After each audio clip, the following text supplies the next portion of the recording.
Então, família, aqui temos uma pergunta dividida em três. Um amigo meu enviou-me esta pergunta pedindo que lhe ajudasse a responder. Bem, essas perguntas são para a nona classe, neste caso, mais relacionada à 10ª classe. É uma pergunta que também dá para o nível da 10ª classe. Por exemplo, pede-se que se considere as afirmações seguintes e classifique a cada uma em termos de se é verdadeira ou falsa.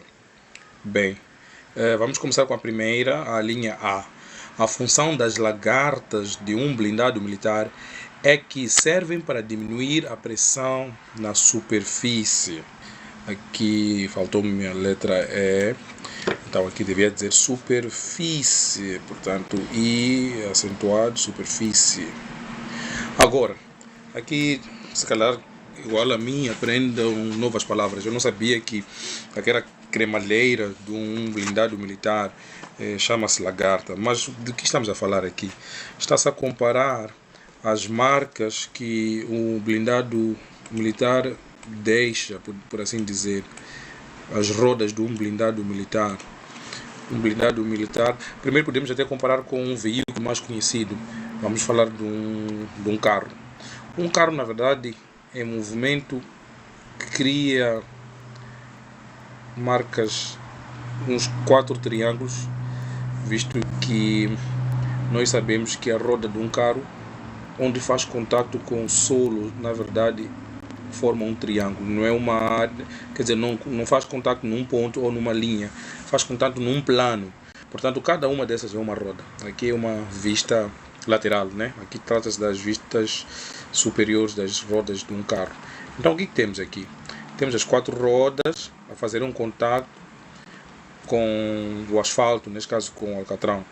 Se pudéssemos somar essas áreas do veículo, podemos chegar à conclusão de que mais ou menos ficamos com um retângulo maior dessas dimensões. Agora, isto é só para nos dar uma perspectiva. Agora temos aqui um blindado militar. Na verdade, um blindado militar poderia ter sido usado um exemplo mais pacífico. Podemos falar talvez de um bulldozer, uma escavadora, que usam o mesmo sistema que chamaremos de lagartas, não é? Deste veículo, este tipo de veículo. O que é isto? Então, as lagartas são este sistema de cremalheira, não é, de corrente que o blindado usa. Vamos fazer uma vista lateral aqui para que os nossos alunos possam entender. Então, se olhássemos numa vista lateral, o blindado seria algo assim. Vamos mudar de blindado para uma escavadora, não é? Seria uma escavadora. Portanto, a escavadora é isto, não é?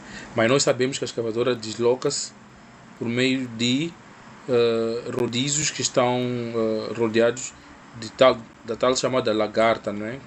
Tal cremalheira. Agora, o que se pergunta? Que isto, será que aumenta ou diminui a pressão que este veículo faz sobre o solo, não é? Bem, suponhamos que o blindado e o carro aqui tem o mesmo peso, de 1,5 toneladas, né? Esses veículos. Nós sabemos que a pressão que um objeto sólido exerce numa superfície é dada pela equação pressão igual a força sobre área, não é? Então aqui podemos, por assim dizer, comparar a força sobre a área de cada um desses. Qual é a área que temos aqui? Bem, se chamamos esta área do carro, e chamamos esta área do blindado, né? O que teremos? Logicamente, o resultado dessas áreas formadas pelo nosso blindado, a área é claramente maior, não é? Claramente maior que a área formada pelas 4 rodas de um veículo. E se os dois tiverem o mesmo peso, a mesma massa, notamos que a força há de estar a ser exercida sobre uma área menor. Logo, quando o denominador for menor, aqui a pressão será maior, não é? E aqui o denominador, o numerador mantém, mas o denominador é maior é claro que aqui a pressão será menor. Portanto, essa afirmação que servem para diminuir a pressão é realmente verdadeira. Então, resolvemos essa parte do nosso problema. Passemos para o problema a seguir. O problema a seguir: se com a ajuda de um prego furarmos uma garrafa de água mineral de 500 ml, depois de um tempo, aqui também perdi informação, mas não faz mal. Aqui a pergunta diz: depois de um tempo ela ficará vazia. Portanto, essa é uma pergunta truque. Não me parece ser uma pergunta difícil e séria. Depois de um tempo ela ficará vazia. O que o aluno acha? Pode pausar o vídeo e responder, depois ver se temos a mesma resposta. Claro que isto é realmente uma afirmação verdadeira. Claro que ficará vazia. Aqui não nos dizem mais nada, que depois de um tempo, é verdade que se for apenas um orifício, vai demorar um pouco, mas certamente depois de um tempo a garrafa ficaria vazia. Vamos agora passar para uma pergunta. Quanto maior for a área de secção, maior a pressão a ser exercida. Aqui precisamos de fazer uma pequena análise para entender exatamente essa palavra. Suponhamos que estejamos a falar de um balde, não é?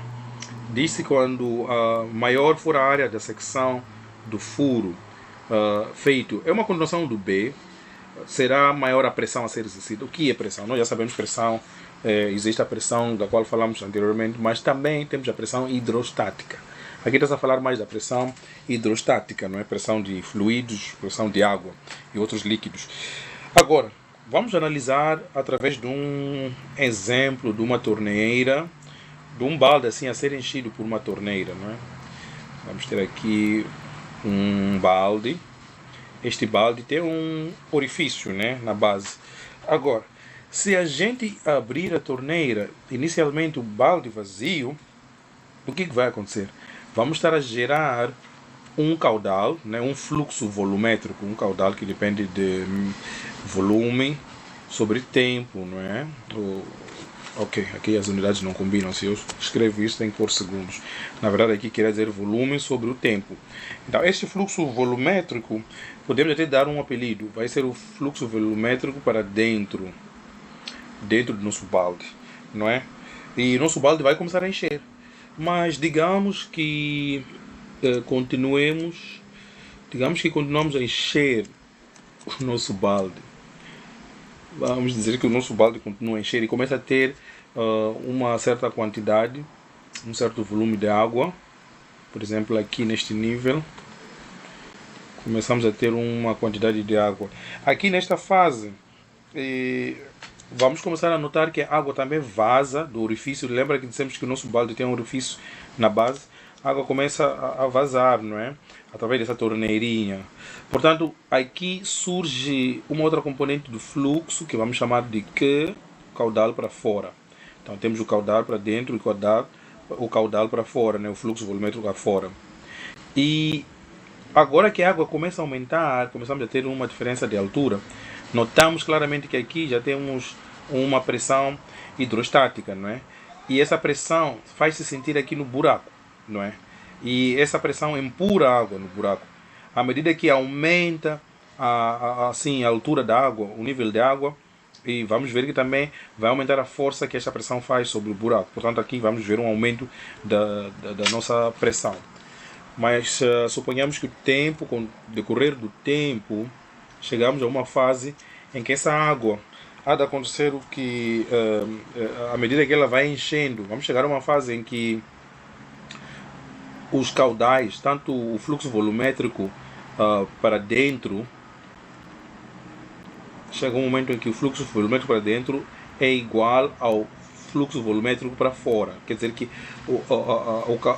o fluxo volumétrico de água a entrar vai ser igualado pelo fluxo volumétrico de água na saída. Aí dizemos que chegamos a um estado estacionário do fluxo, não é? Em que até o nível de água vai se manter constante, não é? Já não vamos ver um aumento de água significativo. Quer dizer, não há de haver aumento de água, vai se manter constante o nível de água. A água que entra realmente vai ser igual à água que sai, não é? Então a água que entra vai ser igual à água que sai. Então aí chegamos à fase que chamamos de fluxo em estado estacionário. O que vai acontecer? Se analisarmos esse fluxo em estado estacionário em que o caudal de entrada e o caudal de saída são iguais, aqui já podemos aplicar o conceito da nossa pergunta, que diz que tal se em vez de termos a torneirinha nas dimensões iniciais, nós aumentamos a área da secção da torneira. O que vai acontecer? É claro que o que é fora começa a aumentar, não é? Aumentamos o que é para fora e o orifício já resiste menos o acumular de água. O que isso vai significar? Significa que vamos começar a perder pressão hidrostática, né? A altura vai diminuir. Se a altura diminuir, a pressão hidrostática também vai diminuir. Portanto, aí o balde vai reter menos água e em estado estacionário, claro, e o que vai acontecer é que a pressão vai diminuir. E, mesmo assim, temos que ter cuidado que o fluxo vai se manter constante.